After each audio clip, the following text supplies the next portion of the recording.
What I'd like for you to do right now, I want you to think about your dream, because I'm in a room full of dreamers. Think about your dream right now. I want you to think about it and envision it. Now, ladies and gentlemen, let me share something with you. I do not believe that any of us have dreams that were not given to us for the purpose of accomplishing those particular dreams. And I want to share something with you that has changed my life. I started out, as was indicated by Jack, it's very humble beginnings. I don't know what that dream is that you have. I don't care how far-fetched it might appear to be. I don't care how disappointing it might have been as you've been working toward that dream. But here's what I know, that that dream that you're holding in your mind, that it's possible. Let's say that together, please. Say, it's possible. See, sometimes we can't say, I can do that. But what we can say, that it's possible that I can have my dream as we run toward it, as we work on it day in and day out. No one, ladies and gentlemen, could have convinced me when I started out just over 6 years ago working on my dream. And I want you to think about whatever your dream is, because I was willing to take a chance, and most people won't do that. Most of the people that you talk to try and bring them into the business, these are not risk takers. Most people have done all that they're ever going to do. They raise a family, they earn a living, and then they die. But people who are running toward their dreams, life has a special kind of meaning. And here's what I will share with you, that in the process of working on your dreams, you are going to incur a lot of disappointment, a lot of failure, a lot of pain, a lot of setbacks, a lot of defeats. But in the process of doing that, you will discover some things about yourself that you don't know right now. What you will realize is that you have greatness within you. What you'll realize is that you're more powerful than you can ever begin to imagine. What you will realize is that you're greater than your circumstances, that you don't have to go through life being a victim. As Jack indicated, I was born in Miami, Florida, in an area called Liberty City, in an abandoned building on a hard linoleum floor with my twin brother.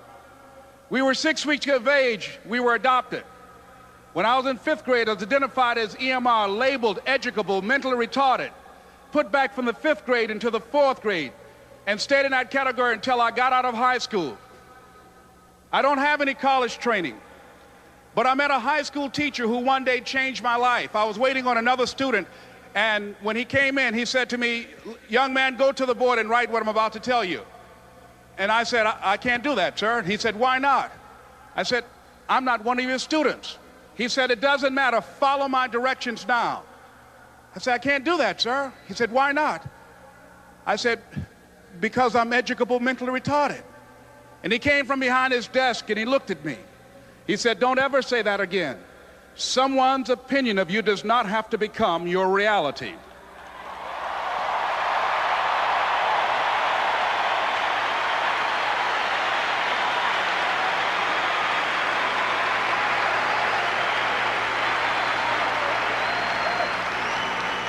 And that man, Mr. Leroy Washington, did something for me. He started planting seeds in my mind that enabled me to begin to dream, as Dexter has been doing for you. And ladies and gentlemen, I started working on my dream. And most people don't work on their dreams. Why? For many years I didn't. One is because of fear. The fear of failure. What if things don't work out? And the fear of success. What if they do and I can't handle it? The other thing is that most people, ladies and gentlemen, they get comfortable. They stop growing, they stop working on themselves, they stop stretching, they stop pushing themselves, and they end up becoming very cynical about life, and they throw in the towel on themselves, and on their families, and on their dreams. And the other thing is that most people don't feel worthy. What I'm doing now, I could have been doing years ago. But because I did not have a college education, because I didn't believe in myself, because I allowed other people's opinion of me to control my destiny, I didn't act on my ideas.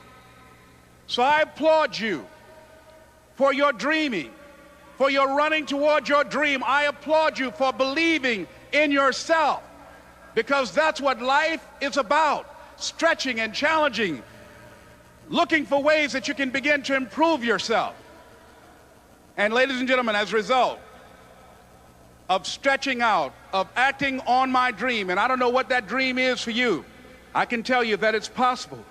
No one could have convinced me that after just over 6 years, I will have my own book entitled Live Your Dreams. Just over 6 years, I will have 5 specials on public television. Just over 6 years, I've done motivational speaking for AT&T, Procter & Gamble, McDonald's Corporation, Xerox, IBM. Just over 6 years. I will now have my own talk show that will premiere on Monday, Labor Day. I'm saying to you, your dream is possible. Your dream is possible. But not only is it important that you believe and begin to know that it's possible for you to live your dream as you run toward it, but I've done something that I want to share with you called Choosing Your Future. In fact, I've developed a set of tapes talking about how to begin to create your own reality by choosing your future. And not only is it important for you to know it's possible for you to choose your future, but it's necessary that you work on yourself, that you develop yourself. It's necessary that you get the energy drainers out of your life, people who don't want anything, people who are not striving, people who are not challenging themselves, people who aren't growing, people who have stopped dreaming. It's necessary that you align yourself with people and attract people into your business who are hungry, people who are unstoppable and unreasonable, people who are refusing to leave life just as it is and who want more. My mother used to say, birds of a feather flock together. If you run around with losers, you will end up a loser. It's necessary that you get the losers out of your life if you want to live your dream. It's necessary to know that everybody won't see it, that everybody won't join you, that everybody won't have the vision.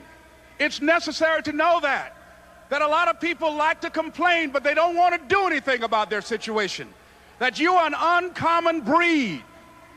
You know, you have to know within yourself that I can do this. Even if no one else sees it for me, I must see it for myself.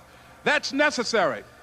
It's also, ladies and gentlemen, necessary that you be creative when you're working on your ideas, that you understand the importance of changing up, of readjusting your strategies. Many times we can have a great idea, but if you're not advancing it in the right way and things don't happen, you become discouraged and think the idea doesn't work. No, that's not true. It's necessary that we become creative. I remember when I was in New York walking down the street, and a guy approached me and said, "Hey, mister, can I shine your shoes?" And I said, "No, I'm in a hurry. I don't have time." I kept walking. Someone else said, "Hey, man, your shoes look clutty. May I shine your shoes?" I said, "No, I don't have time. I'm sorry, I'm busy." And I was walking fast, and many people solicited me for my business. And then finally, a young man stepped in front of me, and he said, "Excuse me." And he started counting, 97, 98, 99, 100. He said, "Sir?" I said, "Yes." He said, "Come here, please." I said, "What is it?" He said, "Today is my birthday. And every year, just to thank God for another year of life, the 100th person who passes my shoe shine stand, I offer them a free shoe shine. Would you give me the honors?" I said, "Why, sure." I got up on the shoe shine stand, George, and I sat there, and he shined my shoes diligently. And when I got down, I looked at them, they were sparkling. And I was walking away, and I said, "Thank you." And I stopped, I said, "Excuse me, but how much do you usually charge?" He said, "Only $2. I said, "I tell you what, today's your birthday. Here's $5, keep the change." He said, "Thank you." As I was walking away, looking in the opposite direction at other people coming, he started counting again. 97, 98, 99, 100. It's necessary that you be flexible, that you are always thinking of how can I improve this better. This is a customer-driven economy. It's necessary for you to always explore various ways in which you can improve the quality of service that you're providing for the people in your organization. I remember something a major company had talked about, the extra value service they were providing for their customers. And the lady who had the news conference summarized it this way. She said, "It's not our intention to satisfy our customers. or to please our customers. Our intention is to amaze them. It's necessary, if you're going to compete today, that you look for ways to amaze your customers by being one of those individuals that keep your commitments, that keep your word, that's relentless. It's necessary as you work with the people that you bring into your organization, that they see that you are a good example of a person to work with, because you model integrity and determination and ambition and truth and honesty and the way in which you conduct business.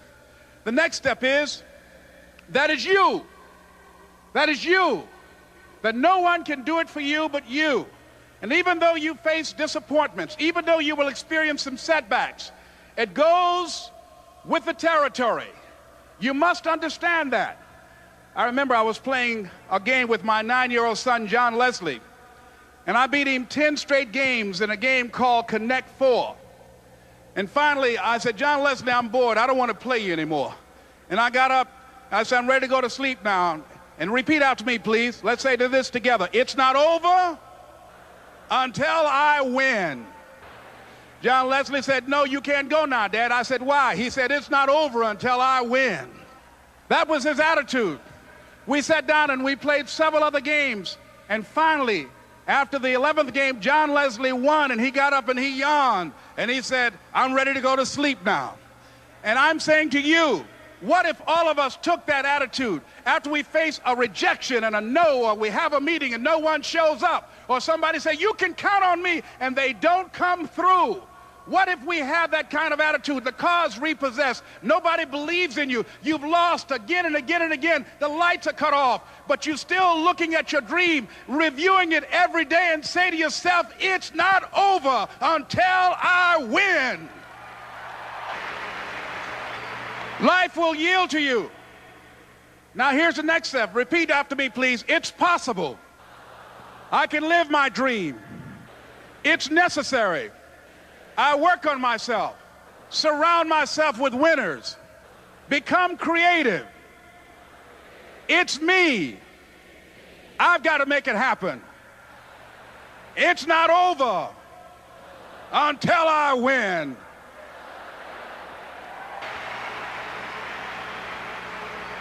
The next thing that's important to know, yes, it's possible that you can choose your future and direct the course of your life as you run toward your dream. It's necessary that you have goals, that you write those goals down, that you plan, that you think constantly of how you can begin to improve what it is that you're doing. If it's your presentations, if it's your recruiting skills, whatever that is. It's also necessary that you look for ways to always find a way to pull it out when everybody else thinks that you're defeated. That you've got to take personal responsibility to know that in order to become successful, you've got to make it your personal business to do it. But the next thing, ladies and gentlemen, I want to share with you that some of you already know that it's hard. It's not easy. It's hard changing your life. It was hard when just over 3 years ago, in the Penobscot building in Detroit, Michigan, where I was operating my business, and I fell on some hard times, and I was sleeping in my office. It was hard coming into the lobby, and the security said, excuse me, Mr. Brown, can we see you for a moment? And I said, yes, and I walked up to the counter, and he gave me an envelope. And he said, would you mind reading it here? And I opened the envelope, and the envelope was from management that said, this is an office tower. It's not a hotel. Please do not sleep in your office. And I said, excuse me, sir. I said, I just work long hours in creating my business. I'm an entrepreneur. And right now, things are bad for me. But they're not going to be this way always. And I just asked for the opportunity to continue to operate like I'm doing. I'm not trying to make this my home. And it was hard coming through the lobby. And sometimes they would laugh. There's a guy talking about becoming successful. And look at him. He's bathing in the bathroom upstairs on the 21st floor. He sleeps on the floor. Him and 2 other dreamers up there. Look at him. It was hard, ladies and gentlemen, coming to speak to people. And I was facing financial difficulties in my own life. I was behind on my bills and my dreams, and I'm saying to them, you can live your dream. It was hard, ladies and gentlemen. It was very difficult to pick myself up each day believing that I could do it. There were times that I doubted myself. I said, God, why is this happening to me? I'm just trying to take care of my children and my mother. I'm not trying to steal or rob from anybody. Why did this have to happen to me? It was very hard. And here's what I want to say to you. For those of you that have experienced some hardships, don't give up on your dream. No one could have convinced me by holding on, by continuing to push forward, by continuing to run toward my dream, that one day I would have my own talk show. It's a long shot, ladies and gentlemen, from Liberty City, an abandoned building on a floor, never knowing my mother or father. It's a long shot. Being here with you today in this dome in Atlanta, it's a long shot. No college training, labeled educable, mentally retarded, but I kept running toward my dream. Don't stop. Don't stop.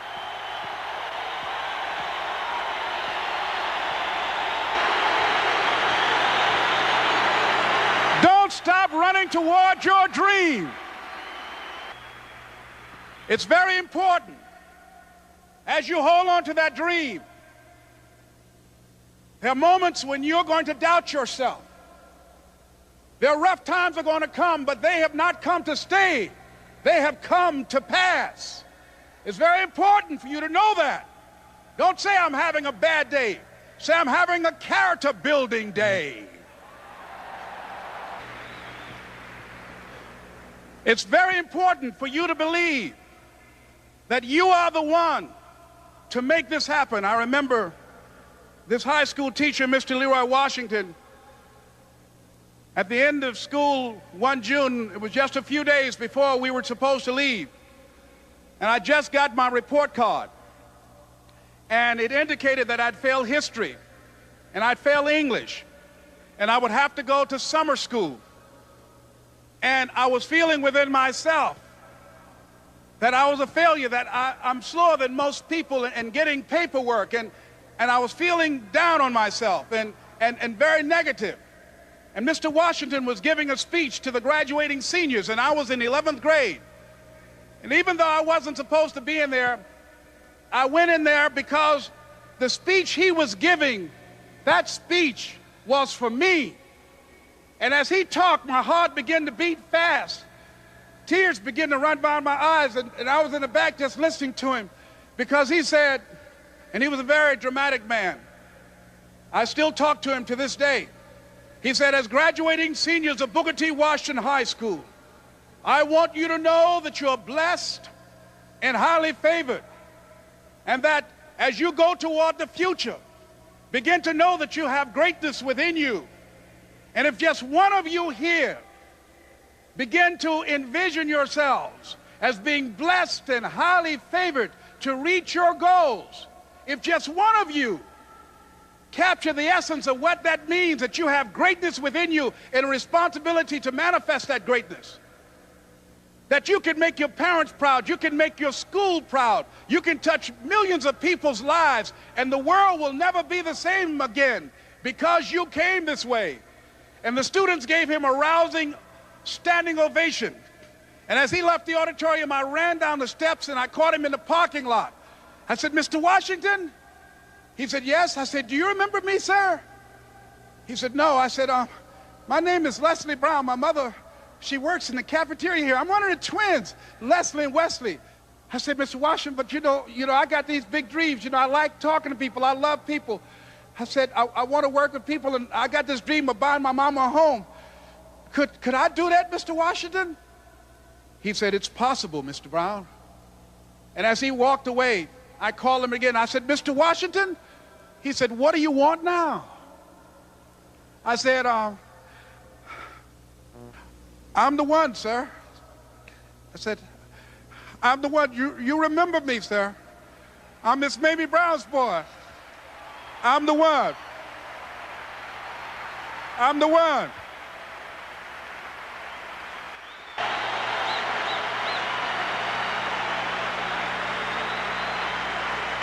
And you must feel that that's why you're here, because you are the one. And I remember when PBS first played one of my specials called You Deserve, one Sunday afternoon in Miami, Florida. I had some friends call him to tell him to tune in. And he watched the program. He called me in Detroit, and I answered the phone. I said, hello. He said, may I speak to Les Brown, please? I said, who's calling? He said, you know who this is. I said, oh, Mr. Washington, it's you. He said, you were the one, weren't you? I said, yes, sir.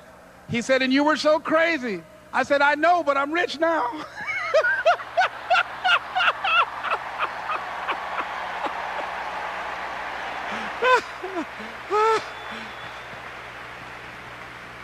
Ladies and gentlemen, it's not going to be easy. It was hard laying on the floor of the Penobscot building, looking out of the window, daydreaming, saying, Les, can you do this? Can you make this happen? I used to listen to tapes day in and day out about See You at the Top, my great friend Zig and Dennis Waitley and different other motivational speakers and Dr. Norman Vincent Peale. And Dexter saying, don't let nobody steal your dream. I used to ask myself, can I do this? And something said within me, you're the one. You're the one. And let me tell you something, ladies and gentlemen. While you're here, and before you go back home to your respective cities and communities, write down at least 5 reasons on why you deserve your dream, on why you won't give up, what's going to make you unstoppable, why you must be unreasonable, because logical, practical thinking says you can't do it today. But if you want to produce unreasonable results in your life, like living your dream and taking charge of your destiny, you've got to be an unreasonable person. You've got to be an uncommon person. So write down the reasons of why you're here. My first major goal was to buy my mother a home. And let me tell you something, ladies and gentlemen. What will reasons do, Les? Nietzsche said, if you know the why for doing, you can endure almost anyhow. What do you mean by that? If you know why you're doing something, when the hard times come, and they're going to come, when the disappointments and the rejections come, and they're going to come by the truckloads, your reasons will be your rod and staff to comfort you, to pick you up. Once again, I got a saying on one of my tapes, if life knocks you down, try and land on your back, because if you can look up, you can get up. Let your reasons get you back up. I remember when I bought the home for my mother, and she came out of the car. When I opened the door, I said, Mom, I think I know these people in this house. That was my first major goal. And then I couldn't conceal it anymore. I said, Mom, I got this for you. And as she went from room to room, looking at the house and saying, thank you, Jesus. Thank you, Lord. No one ever could have convinced me that this could have happened to me. And she looked at me and she said, Leslie, and you caused me so much problems as a boy. You were always into stuff. She said, no one could have convinced me that day when I walked in that house and this lady was holding you and your brother. And she said, ma'am, I want you to promise me 2 things. And she said, what is it? She says, 1, promise me that you won't separate them. She said, I want them raised together. I want them to know each other. I got pregnant while my husband was away in the war, and I can't keep them. Promise me that you won't separate them. She said, I promise I won't. I've never had children. I promise I won't separate them. And she said, promise me that you'll never tell them about who I am, because if my husband ever found out, he would kill me. She said, I promise. And she said that she gave them to us, and she kind of cried, and she was walking out the door, and she looked at my adopted mother. She said, remember, don't you separate them. She said, I swear to God, I won't separate them. I'll keep them together. And she said, as I held y'all in my arms, I never had any children of my own. I didn't know how I was going to do it, but I knew with the help of God, I will do it. And ladies and gentlemen, my mother had a dream of having children and raising us. She didn't know how she was going to do it. you're going to be just like that. And some of you are already there. Well, you don't know how you're going to make this happen, but you just feel within yourself some way, somehow, with the help of God, I'm going to make it happen.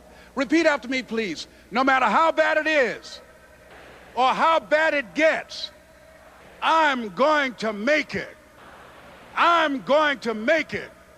Shake somebody's hand on your right and left and say, you got the right stuff. So yes, it's possible for you to live your dream.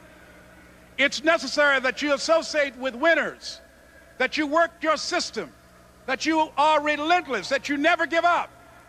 It's you. You've got to take personal responsibility. You've got to make it your personal business to make it happen. And you've got to resolve within yourself that I can do this, that it's hard, but you've got to say, I'm the one. I'm the one to make this happen. I'm the one to become successful in this business. As you work to help other people to become successful, that feeds your success. But you know it's going to be hard, but find out what will make it worth it for you. I told Mr. Washington I wanted to become a disc jockey. Someone asked me to tell this story. And he said, Les Brown, he said, if you want to do anything worthwhile in life, you've got to be hungry. And so I started working to develop myself. He said, I want you to practice every day being a disc jockey. I said, but I don't have any job now. He said, it doesn't matter. He said that it's better to be prepared for an opportunity and not have one than to have an opportunity and not be prepared. So every day I was working to develop myself. And that's what you must do. And as I was working to develop myself, I applied for a job as a disc jockey, WMBM on Miami Beach. I went to a guy named Milton Butterball. I said, how you doing, Mr. Butterball? I'd like to get a job as a disc jockey. He looked at me, he said, you have any broadcast background? I said, no, sir, I don't. You have any journalism background? I said, no, sir, I don't. He said, we don't have any jobs available. I said, yes, sir. I went back to Mr. Washington and I told him, he said, don't take it personally. He said, most people are so negative, they will have to say no 7 times before they say yes. He said, go back again. So I went back again. I said, how you doing, Mr. Butterball? My name is Les Brown. He said, I know what your name is. What do you want? I said, I'd like to know whether or not you have any jobs at disc jockey, sir. He said, didn't I just tell you yesterday we didn't have any jobs? I said, yes, sir, but I don't know whether or not somebody got laid off or somebody was fired, sir. He said, no one was laid off or fired. Now get on out of here. I came back the next day. Hello, Mr. Butterball, how are you? He said, fine, what do you want now? I said, I'd like to know whether or not you got any jobs, sir. Didn't I tell you the last 2 days we didn't have any jobs? I said, yes, sir, but I don't know whether or not somebody got sick or somebody died, sir. He said, no one got sick or died. Now don't come back here and throw me out again. I came back the next day like I was seeing him for the first time. I said, hello, Mr. Butterball, how are you? He looked at me with rage. He said, go get me some coffee. I said, yes, sir.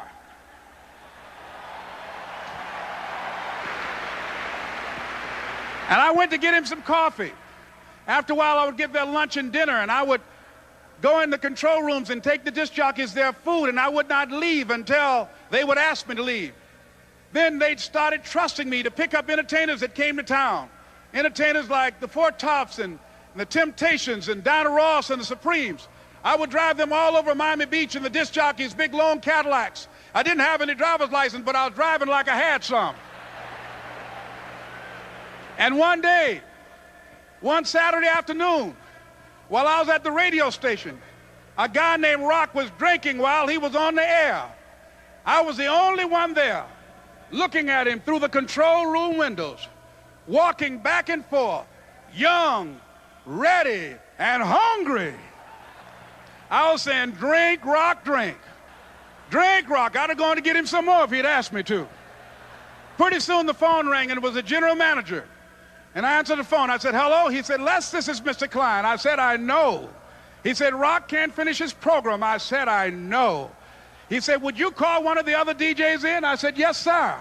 I hung the phone up. I said, now he must think I'm crazy. I called my mom and my girlfriend, Cassandra. I said, y'all turn up the radio and come out on the front porch. I'm about to come on the air. I waited for about 20 minutes. And I called him back. I said, Mr. Klein, I can't find nobody. He said, young boy, do you know how to work the controls? I said, yes, sir. He said, go in there and don't say nothing here. I said, yes, sir. I couldn't wait to get behind those controls. I put on an old Stevie Wonder record called Fingertips.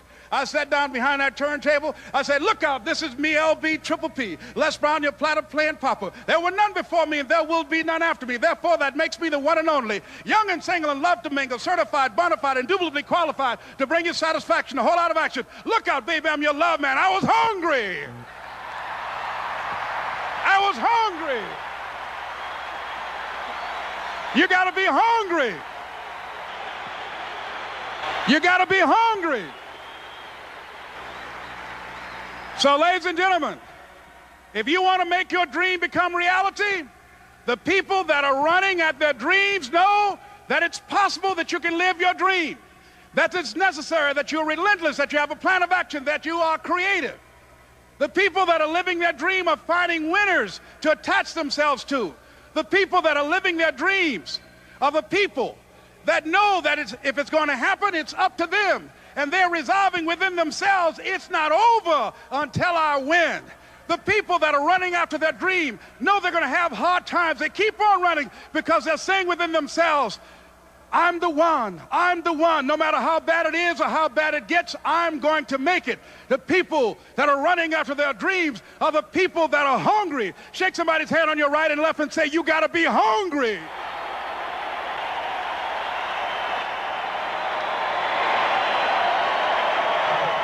And as you run toward your dream, I want to dedicate this to you that I love very much. I want to thank Dexter and all of you. It's something that I'm known by. It's on our tapes called Choosing Your Future, and it says simply this, that if you want a thing bad enough to go out and fight for it, to work day and night for it, to give up your time, your peace, and your sleep for it, if all that you dream and scheme is about it, and life seems useless and worthless without it, and if you gladly sweat for it and fret for it and plan for it and lose all your terror of the opposition for it, and if you simply go after that thing that you want with all of your capacity, strength and sagacity, faith, hope and confidence, and stern pertinacity, if neither cold poverty, famish or gall, sickness or pain or body and brain can keep you away from the thing that you want, if dogged and grim you besiege and beset it, with the help of God you'll get it. This is Mrs. Mamie Brown's baby boy, Leslie Calvin Brown, saying it's been a plumb pleasing pleasure as well as a privilege. Thank you.